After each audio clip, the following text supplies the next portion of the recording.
Hay carriles bici que son disparatados hoy. Hay uno en concreto, que es el de Avenida de Portugal. ¿Pero por qué? Porque tiene una alternativa. 2 carriles de circulación, como antaño, a la calle Avenida Portugal.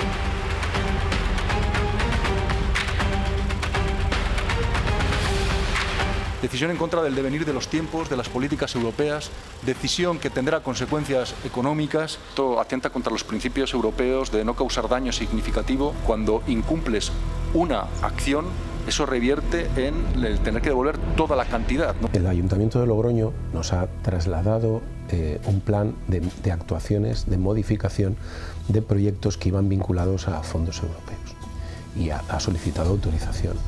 El Ministerio la está analizando y va a dar una respuesta en muy poco tiempo. No le puedo anticipar la respuesta porque sería muy desleal con el Ayuntamiento de Logroño que yo anticipara qué es lo que le vamos a decir, ¿no?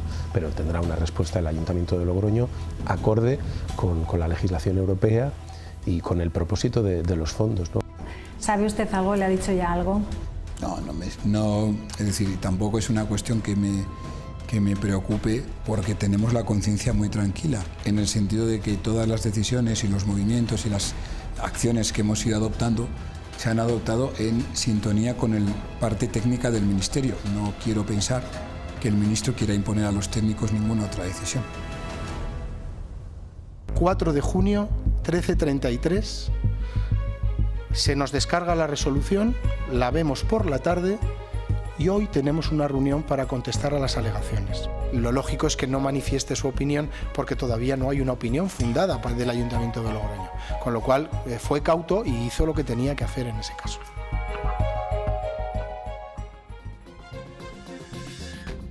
¿Qué tal? Buenas noches. Esta que han escuchado es la cronología de un carril bici que existió y que ahora mismo no existe y donde el Ayuntamiento se juega devolver los fondos. Esta es la información que podemos contarles hasta el día de hoy. Todavía no sabemos si el Ayuntamiento tendrá que devolver a Europa los 6,5 millones por la retirada del carril bici de Avenida de Portugal por no hacer en la calle Sagasta una plataforma única ni construir el proyectado voladizo del ciclo peatonal en el puente de la A13 hacia el polígono de Cantabria.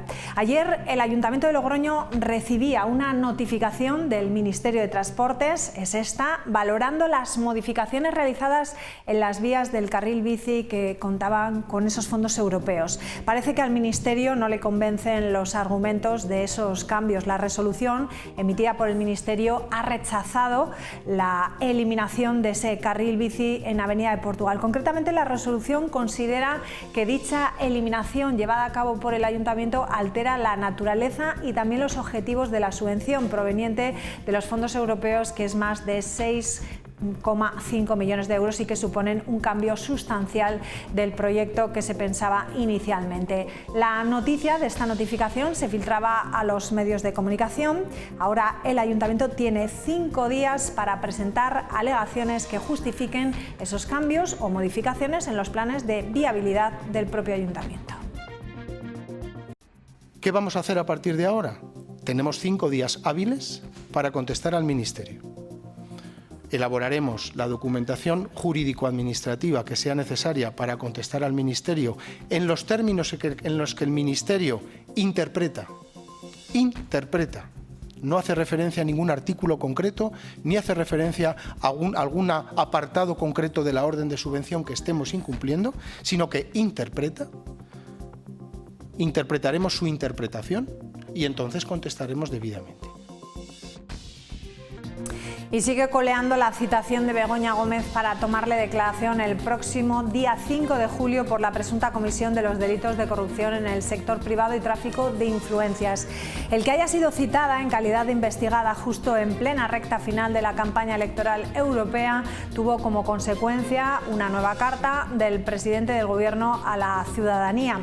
En actitud totalmente distinta, la primera asegura sentirse con más fuerza para seguir en el Gobierno, culpa a la derecha y a la ultraderecha y hace también un llamamiento para ir a votar a las elecciones. Las reacciones a todo esto no se han hecho esperar. Las primeras en el Senado, donde hoy ha habido sesión plenaria.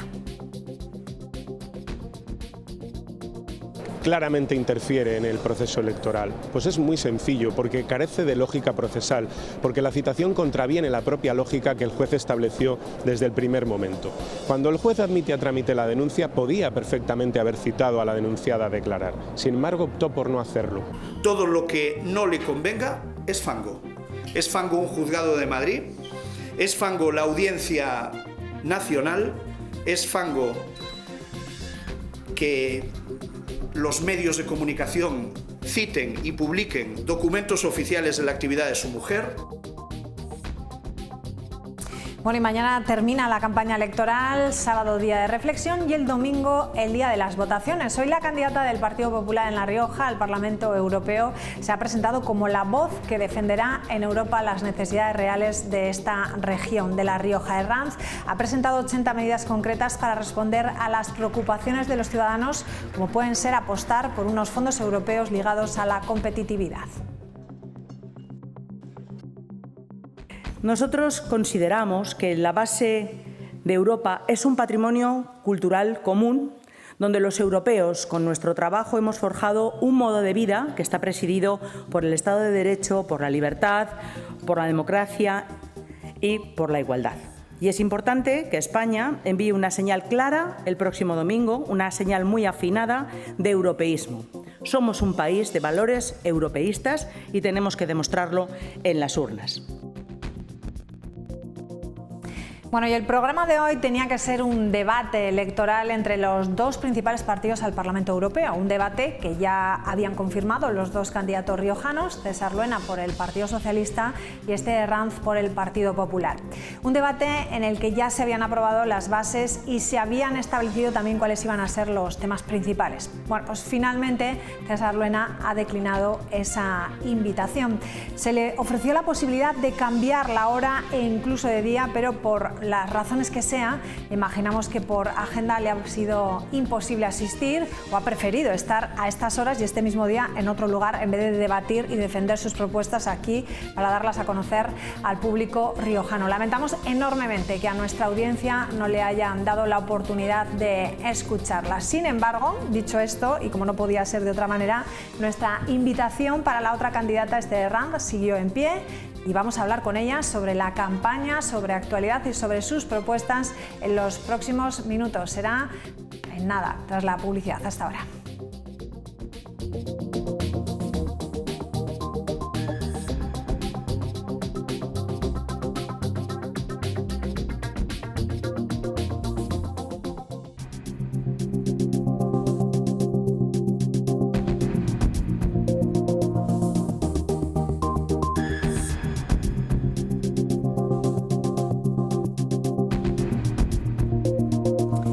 Esther Herranz ocupa el puesto número 13 en la candidatura del Partido Popular encabezada por Dolors Montserrat a las elecciones europeas.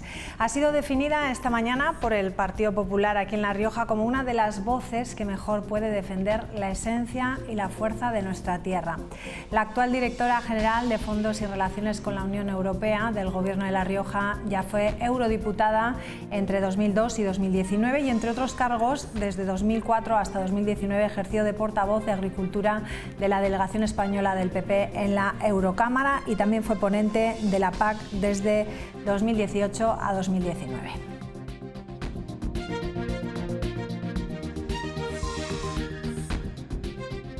Esther Herranz, ¿qué tal? Muy buenas noches. Muy buenas noches. ¿Cómo está? Pues bien, muy bien, en campaña electoral. ¿Cómo lo llevan? Porque ya es la recta final, quedan apenas 2 días para que concluya. ¿Cómo ha ido esa campaña y cómo se encuentra de fuerzas para terminarla? Pues bien, la verdad es que ha sido una campaña muy intensa porque la agricultura en esta campaña electoral ha tenido muchísimo protagonismo y han sido muchas las provincias españolas que he visitado, aparte de estar en nuestra comunidad y de ver a los riojanos en la calle y pedirles el voto para el Partido Popular explicando por qué. Y con mucha ilusión y muchas ganas de que los logroñeses, los riojanos, acudamos todos a las urnas el próximo domingo. Ha vuelto de nuevo ese gusanillo, ¿no?, por las elecciones, imagino. Sí, la verdad es que la mayor parte de mi carrera en política ha sido siempre en puestos en el Poder Legislativo, en el Parlamento Europeo, y volver a lo que es casi mi casa, porque han sido muchos años, pues es apasionante e ilusionante, pero también con una cierta morriña, porque la labor del Gobierno ha sido también durante esto casi un año apasionante, y las personas que me he encontrado por el camino, los funcionarios de la Dirección General de Fondos Europeos y Relaciones con la Unión Europea, son un equipo excelente, y tengo palabras de agradecimiento para todos ellos, desde el jefe de servicio, Florent, hasta la última persona que se haya incorporado, que son los que llamamos los Ateneos, los del convenio con el BEI para el proyecto Atenea. Todos ellos son maravillosos y unos excelentes profesionales. Los dejo con penita. Bueno, vaya campaña, ¿no? Podemos decir que ha sido una campaña electoral que ha estado más basada en lo que es la política nacional que en las propuestas. Nos ha costado encontrar a políticos que hablen de propuestas y no de meterse los unos con los otros. Bueno, esta mañana hemos hecho un desayuno en el Partido Popular hablando de los 88 compromisos. Será de las pocas que hemos oído hablar de eso. 88 compromisos que firmamos con los ciudadanos que nos votan el próximo domingo y que nos comprometemos a cumplir. Otra cosa es la actualidad de la política nacional o reciente, muy reciente, con los casos de escandalosa corrupción que están sometidos a consideración del Poder Judicial, que nos abochornan a todos y dañan la imagen de España. Pero en este momento estamos hablando de elecciones europeas, estamos hablando de que el próximo domingo tenemos que tomar una decisión sobre qué va a pasar en Europa en los próximos 5 años y si queremos que Europa se haga bajo lo que cada uno piense que es mejor en la construcción europea o no. Y yo creo que es una excelente oportunidad para decidir de cara a que en los próximos 5 años, si no se cumple lo que hemos votado, podamos quejarnos o que estemos orgullosos de que hemos contribuido a que la construcción europea vaya más. En temas como la agricultura, como la ganadería, como los jóvenes, como la vivienda o como las fronteras exteriores. Creo que hay muchos temas en los que ya Europa decide. El 60% de la legislación que todos los días nos rige la vida viene de Bruselas. Parece mentira, pero es así. Y decir que Europa nos pilla lejos es no darse cuenta de que en la realidad Europa marca muchas cosas. Pero bueno, esa es la realidad. Hay muchos ciudadanos que todavía lo desconocen y comportamientos como los que vemos de los políticos a nivel nacional no contribuyen, ¿no?, a volver a traer al ciudadano a la política y al interés por Europa. Cansa la imagen, mancha la imagen de la política, casos de corrupción. Mancha la imagen de la política el populismo, mancha la imagen de la política no cumplir los compromisos que uno alcanza cuando se presentan unas elecciones con un programa electoral, mancha la imagen de la política no hablar de los temas que se dilucidan en ese momento, como ahora, por ejemplo, las elecciones europeas. Lo lamento, porque para mí la política es un acto de esfuerzo por los demás, de una entrega y que tiene que servir para que mejoremos la vida de todos. Y vivo con bochorno y con vergüenza los casos en los que nuestro país o nuestra imagen de país pues se ve manchada. Pero con absoluto respeto al Poder Judicial, pues las cosas hay que respetar la independencia judicial. Los jueces tienen que ser independientes en democracia, el Estado de Derecho les da esa independencia y ellos tienen sus tiempos que no los marca la política. Estamos hablando de Begoña Gómez, me imagino que se refiere a eso, ¿no?, que los jueces han salido al paso y han dicho que las elecciones no están dentro del calendario de los jueces, ¿no? De todas formas, el PSOE les acusa a ustedes de estar desesperados por plantear una posible moción de censura después de las elecciones y después ustedes quieren denunciar también a la ministra Alegría ante la Junta Electoral por su intervención tras el Consejo de Ministros de ayer, ¿no?, hablando de Begoña Gómez. ¿Son todo intereses creados para despistar? Pues a lo mejor sí, a lo mejor se trata de que no hablemos de los programas electorales. Yo he estado recientemente en un debate de una asociación, de un sindicato agrario nacional, en el que la única persona que dijo claramente cuál era la apuesta que teníamos para la agricultura y cuál era el presupuesto que queríamos para la agricultura y cuál tenía que ser la aportación de los Estados miembros al presupuesto para que las ayudas directas no sufran un recorte, fue el Partido Popular, fui yo. Los demás hablaban en genérico, pero no llegaban a la materia, ya que no se la han estudiado, ¿no?, digo yo. Pero en cualquier caso, aquí lo importante es que tenemos unas elecciones, que si queremos que las cosas se hagan bien y que cambien en España y que volvamos a un terreno del crecimiento de verdad, no el crecimiento maquillado, sino que realmente las personas tengan un empleo, que no nos digan que están trabajando de una forma intermitente. No, no, las personas tienen que tener un empleo y ganar todos los meses un dinero, y si no, no son empleados, si no tienen un empleo precario o tienen unas malas condiciones laborales. Si lo que queremos es que se defienda la agricultura y la ganadería para que tengamos productos de calidad a precios razonables en los mercados, sino que ahora vamos con 20 euros a comprar a la tienda y resulta que no llenamos la cesta de la compra, y eso lo sabemos todos los que hacemos la compra semanalmente en nuestras casas. Si lo que queremos es que se apueste por reducir el efecto del cambio climático, pero que no deje atrás a nadie, que se haga con cabeza y que se haga sin perder agricultores y ganaderos por el camino, si lo que queremos es que se apoye con dinero del Banco Europeo de Inversiones a que se haga vivienda para jóvenes, si lo que queremos son esas cosas, de lo que se trata es ir a votar el domingo.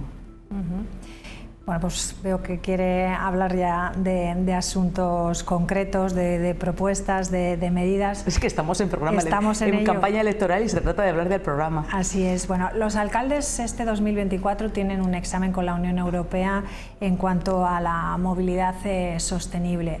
Hemos visto cómo el Ministerio ha contestado al Ayuntamiento de Logroño en referencia en concreto al carril bici de Avenida de Portugal, que parece que no está de acuerdo con la propuesta o las alegaciones del Ayuntamiento para haber suprimido ese carril bici. ¿Qué es lo que va a pasar? ¿Se va a tener que devolver ese dinero? ¿Nos estamos jugando esos 6,5 millones de euros? Esto es un ejemplo claro de cómo un gobierno de la nación, el gobierno socialista, está haciendo de oposición a un gobierno local que es el del Ayuntamiento de Logroño. Me explico.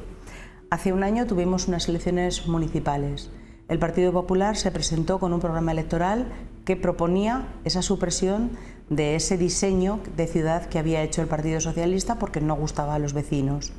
Y ese programa electoral consiguió la mayoría absoluta de los ciudadanos logroñeses. Entonces, lo que está haciendo el gobierno local, el alcalde y su corporación, es precisamente poner en marcha el programa electoral por el que le votaron los logroñeses, o le votamos los logroñeses. Entonces, ahora es el gobierno de España el que está poniendo palos en las ruedas al desarrollo de lo que los logroñeses han pedido en mayoría absoluta. ¿Esto depende de la Comisión Europea? No. Si el gobierno de España quisiera atender a los logroñeses, no pondría palos en las ruedas. Si el Partido Socialista quisiera atender a los logroñeses, César Luena no hubiera presentado o hubiera hecho suya una demanda de un grupo ecologista ante la Comisión de Peticiones del Parlamento Europeo. Lo único que hemos sabido del Partido Socialista han sido palos en las ruedas para que un programa electoral que consiguió mayoría absoluta salga adelante. Si el Gobierno de España quiere, no se pierde un euro aquí. Otra cosa es que el Gobierno de España quiera que se pierda el dinero y que no se cumpla la voluntad de los logroñeses. No hay más. Pero, ¿hay que devolverlo todo? Lo que diga el Gobierno de España. ¿Hasta dónde va a llegar la tarea de oposición del Gobierno de España a los logroñeses? Lo sabremos con el tiempo. Si el Gobierno de España quiere, aquí no se devuelve un euro, porque lo que se ha propuesto son alternativas a la ciudad que había diseñado el Partido Socialista para Logroño y que perdió en las elecciones. Si el Gobierno de España aceptara las alternativas que propone el Ayuntamiento de Logroño, no tendríamos ningún problema. Pero como el Gobierno de España quiere hacer oposición a los logroñeses, nos vemos en esta situación, ni más ni menos. Se perderá el dinero que el Gobierno de España decida.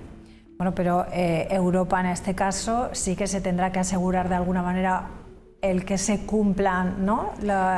Para darnos esos fondos europeos. Pero los requisitos que exige Europa se cumplen con la propuesta del Ayuntamiento de Logroño. Otra cosa es que al Gobierno de España no le interese cambiar la propuesta por la nueva propuesta que han votado los logroñeses y entonces ponga palos en las ruedas para que se pueda recibir ese dinero. En este momento los logroñeses estamos sufriendo la oposición del Gobierno de España, ni más ni menos. Veremos a ver en qué queda este asunto, porque la verdad es que es una cuantía muy importante. Sí, son más de 6 millones de euros y será una pena que por cumplir la voluntad de los logroñeses el Partido Socialista nos castigue a los logroñeses que queremos otro diseño de ciudad y no el que ellos nos impusieron. Usted esta mañana ha hablado en esa presentación, en ese desayuno, de distintas propuestas. Hablaba de una agenda de competitividad para Europa, menos burocracia y en especial apostar por unos fondos europeos ligados a la competitividad y al crecimiento. ¿Por qué no están llegando los fondos Next? Por el diseño de los fondos Next Generation. El diseño se hizo desde el Gobierno de España sin contar con comunidades autónomas ni con las entidades locales. Se diseñó por parte de la Presidencia del Gobierno de España y esto es el café que nos sirvieron a todas las comunidades autónomas, nos gustaran o no. La Rioja recibió una cantidad importante de dinero. De hecho, recibió más dinero de lo que nos habían dicho. Cuando llegamos descubrimos que había más dinero del que se nos había dicho, pero tiene que gastarse en las condiciones y los modos que ya nos vienen prefabricados desde Madrid. Hay cosas que no se adaptan a nuestra realidad. Todas las comunidades autónomas son diversas, la nuestra particularmente diversa por nuestra situación, por nuestras necesidades, por nuestra idiosincrasia. Entonces, lo que hemos hecho desde el Gobierno de La Rioja primero es diagnosticar el dinero que había, cómo se estaba evolucionando en la ejecución de esos presupuestos. La verdad es que el dinero estaba paralizado, sí, recibido en gran parte, pero paralizado porque no había ejecución. Se había destinado dinero a mancomunidades formadas a tal efecto en algunos ayuntamientos que no tenían medios, que un secretario se haga de repente cargo de 2 millones de euros, de repente, pues es una cosa de locos, ¿no? Porque no tiene una estructura funcionarial como para hacerlo. Entonces lo que hemos hecho ha sido organizarlo de otra manera, poner apoyo a los ayuntamientos, estar al servicio de los ayuntamientos. Este gobierno municipalista está al servicio de los ayuntamientos y de los ciudadanos para ayudarles a gastar. Afortunadamente puedo decir que desde el mes pasado ya estamos alcanzando una velocidad de crucero y que vamos a llegar a ese compromiso de los 130 millones de euros durante este año que hizo el consejero Alfonso Domínguez y que efectivamente vamos a conseguir llegar a esa fecha de 2026 si no pasa nada raro y que será un gusto. Pero la verdad es que han sido unos meses de mucho trabajo en los que no llegamos al 17% de ejecución de fondos y que el objetivo es cumplir la mayor parte posible. Habrá cosas que no se cumplan, ya se lo digo desde aquí, porque hay cosas que no son pensadas para nuestra región. En esta región no podemos, tenemos una cantidad ingente para, por ejemplo, renovar invernaderos, cuando los invernaderos en esta comunidad son bastante modernos. Luego, por tanto, ahí no tenemos posibilidad de gastar, ¿no? Porque no vamos a renovar una cosa que está nueva, no vamos a tirar dinero por tirar, ¿no? Nadie lo ha solicitado, de hecho está ahí el dinero y los agricultores no acuden a solicitarlo. Pero en las cosas en las que sí que funciona, estamos pidiendo al Gobierno de España que nos deje pasar dinero de esas cosas que a nosotros no se nos ajustan, el traje no nos va, y que sí que nos dejen gastar el dinero en esas cosas que incluso podríamos gastar más de lo que se nos asignó. Lamentablemente el Gobierno de España no ha contestado a este director general, pero es que tampoco ha contestado al consejero ni al presidente del Gobierno de la comunidad, porque el Gobierno de España debe estar en otras cosas. Bueno, hay muchas propuestas de los pequeños municipios, de los pequeños pueblos de La Rioja, que muchas veces no se les oye a los propios ciudadanos de esas localidades, ¿no? Cosas necesarias, por ejemplo, me hablaba el otro día un alcalde de una localidad de un matadero móvil, por ejemplo. Hay cosas que efectivamente son necesarias en los municipios, pero resulta que el diseño de los fondos que se hizo en aquel momento, cuando se diseñó el plan español, pues como no se escuchó a los municipios y no se escuchó a las comunidades autónomas, pues hay cosas que no encajan. Por muy necesarias que sean, no encajan en los fondos. Si se hubiera hecho otro diseño, mire, se podía haber cogido el dinero, por ejemplo, y destinarlo a ferrocarril, a la alta velocidad en todas las comunidades autónomas. ¿Por qué no se decidió eso? ¿Por qué se decidió otra cosa? Bueno, pues no lo sabemos porque no nos dejaron opinar ni nos dieron información. No a nosotros, en ese momento no estábamos en el gobierno, pero otras comunidades autónomas nos han hecho saber que no se consultó con nadie. Luego, por tanto, pues poco supieron de nuestra realidad cuando no nos dotaron de ese dinero para infraestructuras, por ejemplo, de transporte que nos hacen tantísima falta, ¿no? Somos una isla dentro de la península, cuesta mucho llegar a Logroño y salir de Logroño, pues porque no tenemos trenes, porque no tenemos otras cosas como, por ejemplo, pues muchas autovías, se retrasan mucho las obras. En fin, nuestros medios de transporte pues son bastante deficientes y pueden ser francamente mejorables. O, por ejemplo, se podía haber decidido gastar el dinero en otras cosas. Es verdad que hay que cumplir unos criterios de lucha contra el clima, de digitalización, de transformación energética, es verdad, pero pues cosas como, por ejemplo, los medios de transporte como el ferrocarril de alta velocidad, pues encajan absolutamente en el diseño. O algunas iniciativas que tienen los ayuntamientos que es posible que sí que hubieran podido caber. Estamos intentando de todos modos, todas las solicitudes de los ayuntamientos intentamos encajarlas desde la Dirección General de Fondos, encajarlas en donde puedan caber, o bien el FEDER o otras herramientas, el REACT, que ya se ha acabado, en otras herramientas para conseguir financiarlo. Habrá cosas que se nos queden fuera, pero bueno, siempre tendremos el dinero de la comunidad para poder hacer frente a colaborar con esos ayuntamientos en sacar adelante sus iniciativas. Se trata de que el dinero cunda lo máximo posible para tapar todas las necesidades o cubrir todas las necesidades que tengan los municipios. Para eso estamos, al servicio de los municipios. Algún dinero sí que se pierde, ¿no? Dice, porque no se va a poder... Habrá cosas, si el Gobierno de España no nos deja cambiar el destino de los fondos y se empeña en que se queden cosas que a nosotros no se nos ajustan a nuestra realidad, pues se tendrá que devolver. Esperemos que no, esperemos, todavía tienen tiempo, estamos en 2024, hasta julio de 2026, pero vamos, en cualquier caso, para julio de 2026 las cosas tienen que estar ejecutadas, luego por tanto tienen ya poco tiempo para respondernos, pero es una pena que el Gobierno de España no responda a las solicitudes de información que le hacen directores generales, consejeros autonómicos o incluso presidentes autonómicos. Bueno, usted ha estado 15 años en Europa, en el sector agrario y ganadero. Hemos vuelto a ver precisamente esta semana a los agricultores tapando la frontera entre Francia y España, incluso tractores que han llegado también esta semana a Bruselas. Un intento porque se les escuche en el último momento, ¿no?, de estas elecciones, porque para ellos se sigue sin escucharles.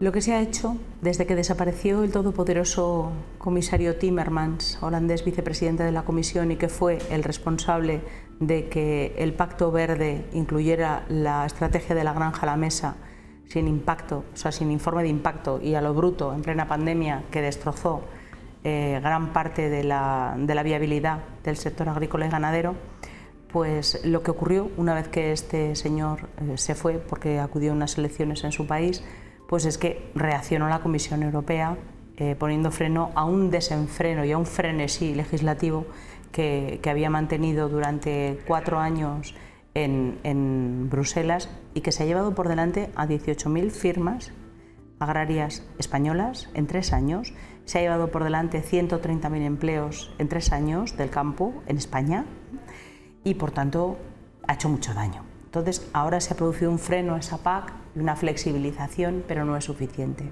Siguen pidiendo más y tienen razón, porque el Pacto Verde hay que frenarlo, hay que pararlo, hay que suspenderlo, hay que repensarlo para que se adapte no en los objetivos.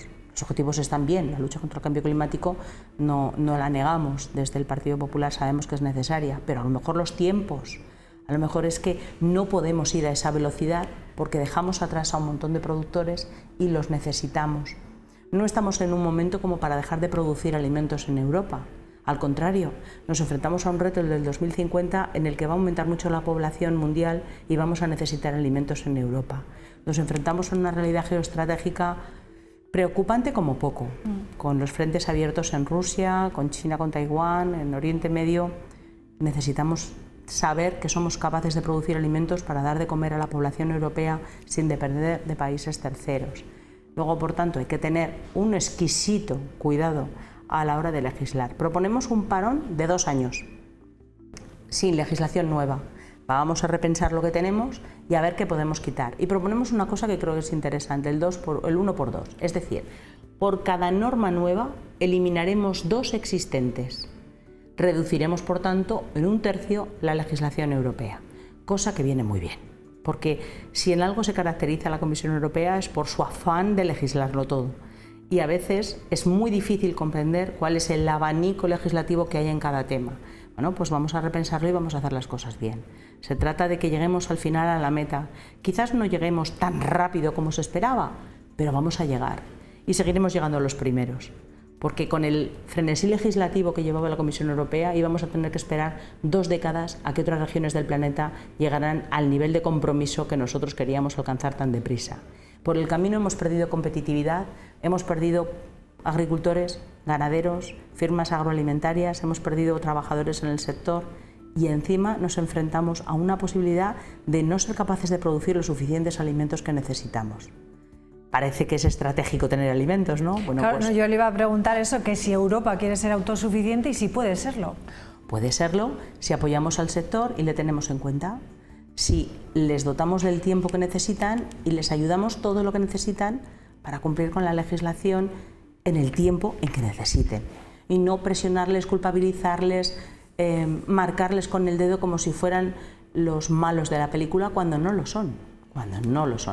El sector primario es un sector económico como los demás, que necesita una seguridad a nivel legislativo, que necesita una seguridad también para las inversiones, porque también se invierte mucho en el campo, que ha sufrido una gran revolución, una gran transformación en los últimos 15 años por los avances científicos y que necesita su tiempo para poder adaptarse a lo que le estamos exigiendo.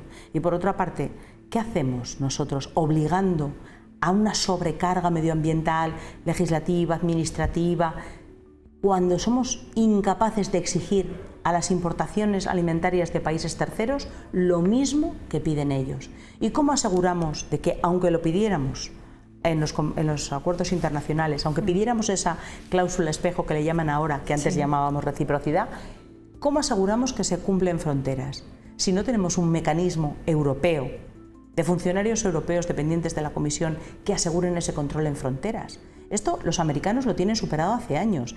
Cualquier industria agroalimentaria que exporta o cualquier productor que exporta a Estados Unidos sabe que tiene que pagar desde Europa a esos inspectores que vienen de la FDA, que es el organismo internacional, o sea, el organismo norteamericano que se encarga de ese control de los productos exteriores que entran en Estados Unidos. Lo saben perfectamente. ¿Por qué no tenemos ese sistema en Europa? ¿Por qué no avanzamos? ¿Por qué no nos unimos un poco más los europeos y tenemos ese sistema y hacemos responsable a la Comisión de que no entren productos con epizootias o con plagas que puedan afectarnos? No sé si se acuerdan, la Xylella fastidiosa fue muy famosa, ¿no?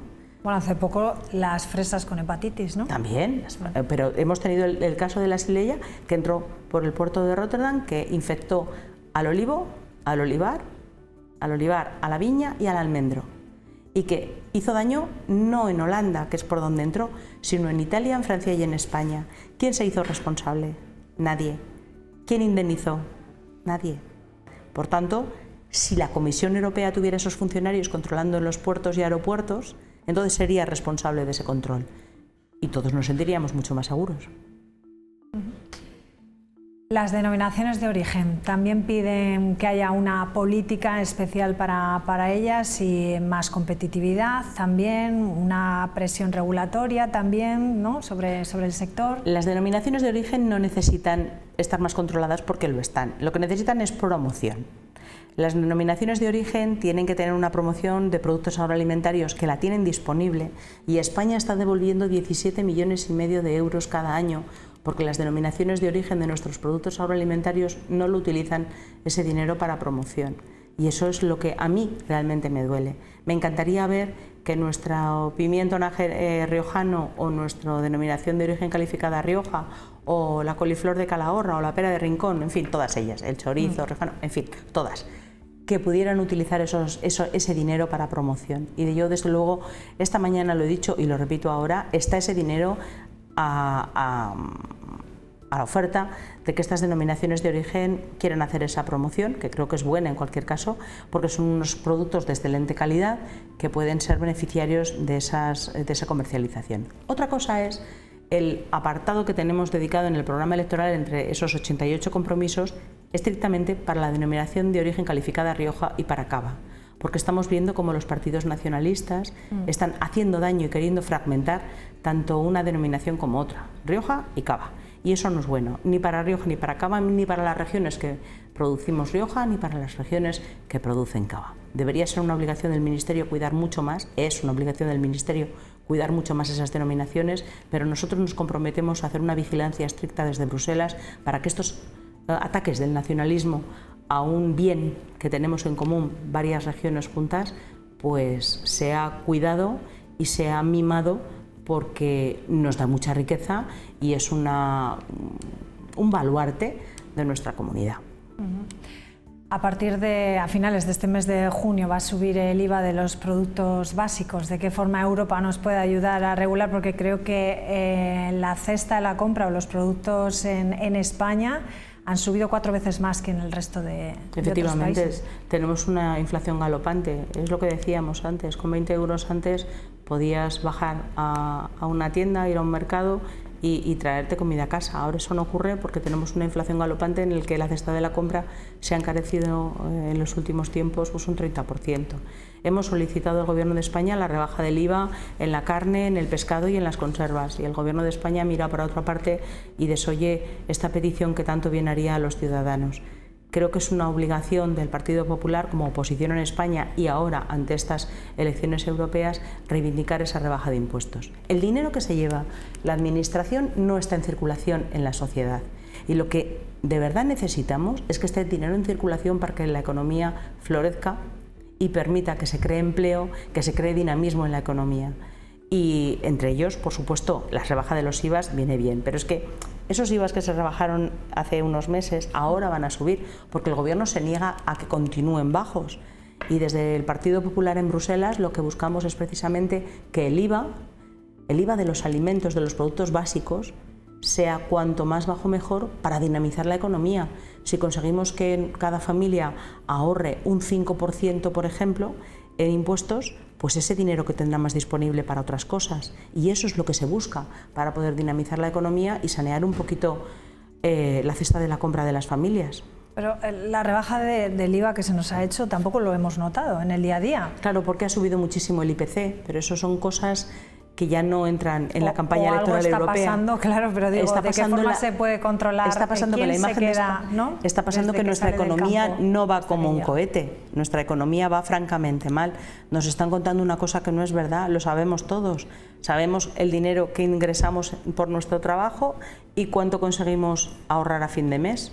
Cada vez menos el que consiga ahorrar, que a lo mejor es un desideratum, ¿no? Y que no conseguimos ya ahorrar como lo podíamos estar haciendo hace 10 años.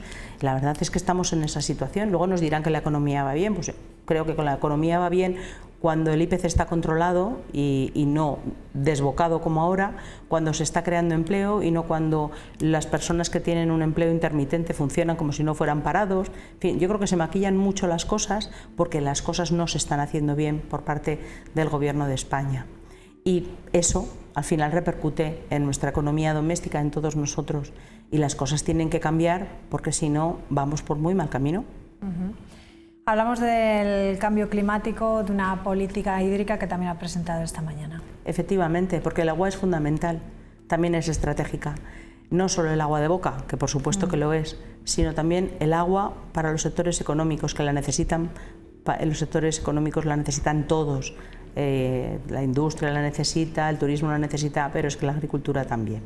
Entonces, desde Europa queremos que haya fondos europeos destinados para el abastecimiento de agua, con además una Europa del Sur amenazada por la sequía, por el cambio climático. Queremos que esa sequía se tenga en cuenta para ser más beneficiarios de los fondos, de que se luche contra esa sequía a través de esos fondos europeos. ¿Para qué? Para construir infraestructuras, pantanos, canales, regadíos modernizados, de tal forma que nos aseguremos un agua constante durante el mayor tiempo posible, a ser posible durante todo el año, porque la necesitamos. España es un país que lleva décadas incapaz de desarrollar un plan hidrológico nacional. Por unas razones o por otras, siempre normalmente la izquierda ha cizañado para que no consigamos tener un plan hidrológico nacional. Necesitamos ese plan hidrológico durante tiempo, es decir, que sea una cosa estable durante el tiempo y construir las obras hidráulicas que sean necesarias. Me parece que por ideología y sectarismo rechazar obras que son necesarias para la supervivencia de todas las provincias españolas, pues me parece un asunto bastante feo, me parece que es desagradable y que además enfrentar a unas comunidades con otras por el tema del agua es una cosa, diría yo, horrorosa, fea, que no, entre españoles no deberíamos estar así, deberíamos ser capaces de ahorrar el agua y retener el agua para ser capaces de tener caudales ecológicos en los humedales que lo necesitan, pues las tablas de Daimiel, el Guadiana o bien también el delta del Ebro, pero también tener agua para poder abastecer a nuestras ciudades y pueblos y por supuesto también para el sector agrario que la necesite, ganadero, que necesitan esos regadíos. Así que hay mucha tarea por hacer, hay fondos europeos disponibles y ese plan hidrológico quizás no va a provenir, desde luego, del gobierno de Sánchez, yo no lo espero, pero sí que espero de la Comisión Europea un tirón de orejas muy grande al gobierno de España y ponerle las pilas y decirle que por aquí tenemos que andar, necesitamos tener las infraestructuras hidráulicas suficientes para dotarnos de agua de boca en las ciudades y municipios y también para la actividad económica, entre ellas el sector primario. Quizás mucha gente rechaza, ¿no?, esos pantanos por temas ideológicos o por reminiscencias de un pasado del que yo desde luego no me siento nada cercana. Es que necesitamos esos pantanos, necesitamos esos canales, necesitamos esos regadíos, porque tenemos que comer y tenemos que vivir. Hablaba de los ganaderos. Desde que se cambió el decreto de protección del lobo en 2021, los ganaderos de La Rioja han seguido sufriendo el ataque del lobo. Hemos pasado de tener 47 municipios afectados a 54 en estos momentos. En este sentido, ¿Europa cómo piensa actuar? Hombre, Europa ya lo ha dicho. El gobierno de España tiene que sacar al lobo del Lespre. El lobo ya no es una especie en peligro de extinción. El lobo está ahora ocupando zonas donde durante décadas y décadas no había estado, durante hace más de 100 años no había estado y ahora está presionando. El lobo está atacando en los establos a las hembras y sus crías recién paridas. El lobo está matando a los mastines, a los perros guardianes. El lobo está acosando municipios, por ejemplo en Cantabria, donde los niños no pueden salir solos a la calle. La situación ya estaba avanzando, ya no solamente es el ganadero extensivo, que sí, desde luego, sino que también es la población en general de los municipios rurales. Si queremos de verdad que la Europa rural esté poblada, si queremos que nuestra montaña en La Rioja esté poblada, tenemos que llamarle las cosas por su nombre y recurrir a los criterios científicos. Y dicen los científicos que el lobo ya no es una especie en extinción. Luego, por tanto, es una causa ideológica, sectaria y dogmática de la candidata socialista al Parlamento Europeo, la señora Rivera, la ministra, de tener introducido el lobo en el Lespre. La consejera Noemí Manzano se lo ha dicho alto y claro, no es la única. Varias regiones españolas, como Cantabria, Castilla y León, Aragón, Navarra, se lo han dicho, pero ya sigue empeñada. Es una cuestión de dogma, es una cuestión ideológica que no científica. Entonces, hay que llamemos a las cosas por su nombre. Esta mujer está en contra de los ganaderos y en contra de la población rural por una cuestión mínimamente ideológica. Además, está incumpliendo las resoluciones de los jueces, porque el Tribunal Supremo ya le ha dicho al Gobierno de España que hay unidades de lobo que deben de ser controladas ya. ¿Por qué? Pues porque están atacando municipios, porque hay unos individuos del lobo identificados ya en Cantabria que si no se abaten no van a permitir el control del lobo y no van a permitir proteger a la población rural, a las personas del lobo. Y sin embargo, ella no cede y por tanto el Gobierno de Cantabria no puede controlar al lobo y estamos poniendo en riesgo vidas de seres humanos. Esto es tan sencillo como eso. Yo aquí lo que pido es sentido común y respeto a la ley, respeto al criterio científico y menos dogma, menos ideología, menos sectarismo. Bueno, si hablamos de la tan temida Agenda 2030, alabada por unos, temida por otros, su ambición es acabar con la pobreza en el 2030, compagina también el desarrollo social, ¿no?, y la protección ambiental. ¿Se puede o son compatibles el desarrollo económico de los países? Hombre, buscamos un desarrollo económico, lo que pasa es que estamos hablando de mejorar la condición de vida de las personas, porque para eso estaba pensada la Agenda 2030, y resulta que nosotros vamos por un camino fatal, porque en nuestro bolsillo cada vez vale menos el dinero que tenemos dentro del bolsillo, conseguimos menos cosas, conseguimos comprar menos cosas, tenemos menos acceso a bienes y servicios, porque nuestro dinero vale menos por culpa de la inflación. Por otra parte, tampoco tenemos unos puestos de trabajo más seguros o más estables o unas condiciones laborales mejores. No. Nuestro avance medioambiental, al menos en teoría, ha sido muy importante, según la izquierda, pero realmente lo que estamos viendo es que no ha mejorado la vida de los ciudadanos, ese frenesí legislativo que se ha dado. Luego, por tanto, ¿queremos mejorar la vida de las personas? Por supuesto. ¿Queremos cumplir con los objetivos medioambientales? Por supuesto. ¿Queremos cumplir con los objetivos sociales? Por supuesto, pero de esta manera no lo estamos consiguiendo. Luego habrá que sentarse a reflexionar. Y a lo mejor esta propuesta que hemos hecho de una norma entra, 2 se eliminan, sirve para que tengamos más clara cuál es la legislación que tenemos, cuál es necesaria, cuál es accesoria, cuál es que se contradice, porque la hay, y luego ya veremos a ver cuáles son los objetivos que podemos cumplir y en qué plazos los podemos cumplir. Porque Europa quiere ir a la cabeza de esta Agenda 2030, pero es que no la sigue nadie, se va a quedar sola. Hemos perdido competitividad a manos llenas.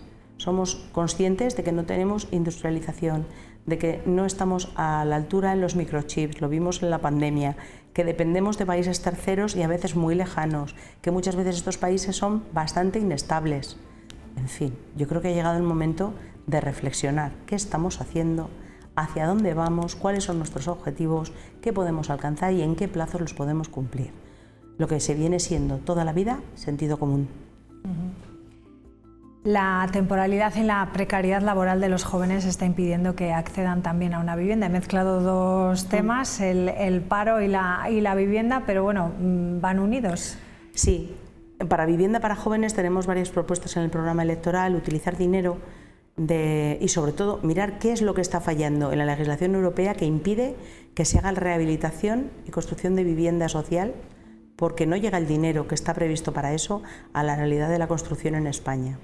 Y por otra parte, ayudas del Banco Europeo de Inversiones para cubrir parte del dinero que tienen que desembolsar los jóvenes para acceder a su primera vivienda.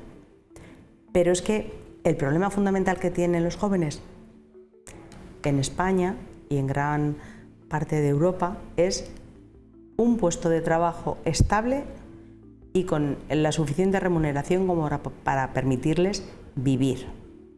Y eso no lo hemos solucionado. Eso es un tema que arrastramos desde hace mucho tiempo.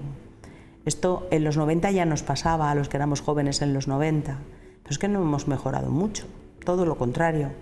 Ha habido una crisis importante en 2008 que truncó bastantes años de algunos jóvenes, ¿no? Cuando entraban al mundo laboral. Ahora hemos vivido una crisis como la de la pandemia, que también ha truncado a muchos jóvenes, y habrá que poner las tablas suficientes como para que salgan a flote. Y no ayuda la reforma laboral. La reforma laboral que hemos sufrido por parte del gobierno del señor Sánchez no ayuda en absoluto. Sánchez lo que ha hecho ha sido tapar las faltas, y en vez de solucionar los problemas, pues ha puesto un mantel encima para que no lo veamos. Eso es, por ejemplo, estos fijos discontinuos. ¿Qué fijo discontinuo? Es una persona que está en paro más de 6 meses al año. Es una persona que está parada. No es que la vayan a contratar dentro de un mes, que a lo mejor sí, es que este mes no está trabajando y no está ingresando dinero. Luego, por tanto, es una persona en paro, que busca empleo, que quiere un empleo que sea estable, que quiere un empleo que le dé seguridad para poder decidir si se independiza, si se alquila un piso, si quiere vivir con una pareja o quiere vivir solo. Pero si no tiene una seguridad económica, dependerá de sus padres se verán asfixiados porque tendrán más de un hijo al que atender, porque a lo mejor sus pensiones o sus sueldos tampoco son bollantes. En definitiva, la clase media es la que está sufriendo fundamentalmente este desgobierno que tenemos en España. ¿En todas partes sucede lo mismo? No, en todas partes no está ocurriendo igual. ¿Hay otros Estados miembros que están en esta dificultad? Sí, pero no son todos. Luego, por tanto, es una tarea de los gobiernos que desde Europa se puede colaborar, pero que si los gobiernos no consienten en ser ayudados por la Unión Europea o no acuden a la ayuda de la Unión Europea, pues no sirve de nada el trabajo que se puede hacer en Bruselas si los gobiernos lo ignoran, ¿no? Los gobiernos de los Estados miembros. Se trata también desde el Parlamento Europeo de pegarles un tirón de orejas y decirles: tienes estas herramientas, de acuerdo que te voy a fiscalizar, de acuerdo que te voy a controlar y de acuerdo que te voy a decir cómo se hace, pero te voy a dar una ayuda para tus ciudadanos, ¿por qué no cogerla? ¿Se llevan bien con el peso europeo para llegar a acuerdos? Es fundamental. La única forma de llegar a término cualquier legislación dentro del Parlamento Europeo es la negociación. Es un Parlamento que tiene entre 6, 7, 8 grupos parlamentarios, donde el Partido Europeo es el partido mayoritario, pero no es mayoría absoluta y por tanto siempre hay que negociar. ¿Con quién se negocia? Con quien tenga valores europeos. El Partido Popular Europeo no se puede sentar a negociar con un grupo parlamentario que no defienda los valores europeos. ¿Cuáles son esos valores? Pues el modo de vida europeo, que es el Estado de Derecho, la democracia, el europeísmo, el respeto a los valores de la democracia, como es el respeto a la separación de poderes, al respeto a la prensa, la libertad, la seguridad. Esas cosas son fundamentales. Luego ya se puede negociar. Que las cosas nunca salen como uno quiere al 100%, claro, de eso se trata la negociación, ¿no? De ceder hasta donde puedes ceder para no perder tu esencia, pero en compartir y en negociar. Y así han sido la historia de la Unión Europea desde que se fundó.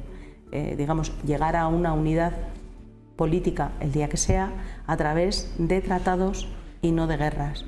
Porque ese es nuestro pasado, ¿no? Las guerras europeas, y para evitar esas guerras es por lo que estamos aquí. ¿Con la ultraderecha también? Si la ultraderecha no tiene valores europeos, entonces no puedes negociar con quien no tiene valores europeos. Con quien es un euroescéptico no se puede negociar. Marine Le Pen tiene un grupo con el que no se puede negociar porque no hay nada que negociar. Sus posiciones son las antípodas totales y no tiene margen de negociación. Luego, por tanto, Marine Le Pen no entra en ese juego, pero tampoco entra la extrema izquierda, que tampoco tiene valores europeos ni tampoco se puede negociar. Digamos que con los partidos que sí que son proeuropeos y que creen en el europeísmo, siempre se puede negociar. En el momento en que se abandona la idea de hacer una Europa más fuerte, se ha caído todo. El atentado contra el primer ministro de Eslovaquia ha abierto las alarmas, ¿no? La alerta de la seguridad en Europa. Ya se está estudiando incluso crear comisarios exclusivos sobre la seguridad, ¿no? Bueno, esta va a ser la legislatura, dicen, que esta va a ser la legislatura de la defensa. Para evitar la guerra, dicen, para buscar la paz, prepárate para la guerra. Bueno, pues esta es la legislatura de prepararse, ¿no? Para buscar la paz, prepararnos en la defensa. Y sí, efectivamente, se trata de potenciar un poco más esa política de defensa de la Unión Europea de cara, digamos, a no ser objetivo de quienes tienden a invadir estados que no son el suyo. Estoy hablando en este momento que tenemos a un estado invadido, a un estado europeo invadido por Rusia y amenazados otros 4, 3 de ellos en la Unión Europea armándose hasta los dientes. Es una situación muy delicada en la que si atacan a un país de la Unión Europea nos están atacando a todos, recordémoslo. Y por tanto hay que tener un esfuerzo desde luego en estos temas. No queremos la guerra, pero tampoco queremos que nos invadan y nos hagan padecer. Queremos vivir en libertad, en democracia, en seguridad y en libertad. Y para eso pues tendremos que estar armados. Pero para hacer todo eso, se tendrá que hacer con más dinero de los Estados miembros. Y vuelvo al principio. El presupuesto del próximo marco financiero plurianual. Los Estados miembros tendrán que poner más dinero del Producto Interior Bruto de sus países para conseguir pagar más políticas con más dinero, no más políticas con igual dinero o menos, porque si no, ya sabemos de dónde sale siempre el dinero, del sector agrícola y ganadero. Y no estamos en condiciones de perder ni un céntimo de euro más. Bueno, en las pasadas elecciones usted iba en el número 14, en este caso va en el 13, ha asegurado el puesto, convencida, ¿no?, de que en estas elecciones... Bueno, voy a bromear, hasta Tezanos nos da 19, en fin. Bueno, el CIS le da la victoria, es el único que le da la victoria al Partido Socialista, el resto de... Bueno, pero en su generosidad el señor Tezanos nos da 19 escaños al Partido Popular. Que se ve usted ya en Europa. ¿Preparada para volver a esa vida europea, a esa tarea de los vuelos, de dejar un poco La Rioja? ¿Cómo se siente? Bueno, han sido estos 5 años de poder disfrutar de la familia, de mi hija fundamentalmente, a la que en los primeros años de vida, pues la verdad, no la veía todo lo que yo quería, ni todo lo que ella quería verme a mí, y procuraré que eso no vuelva a ocurrir. y por lo demás, bueno, pues dispuesta a volver a trabajar en el Parlamento como he hecho siempre durante los años que he sido diputada y a sacar adelante las tareas que se me encomienden, que todavía no sé cuáles son, pero pronto me enteraré, y a trabajar en un equipo magnífico que es siempre el de la delegación española del Partido Popular, a convivir con los colegas del Partido Popular Europeo y con los colegas de otros grupos políticos que sobre todo estarán en las comisiones parlamentarias donde yo esté y con los que me toque negociar y llegar a entendimientos. Bueno, con la experiencia que tiene en agricultura...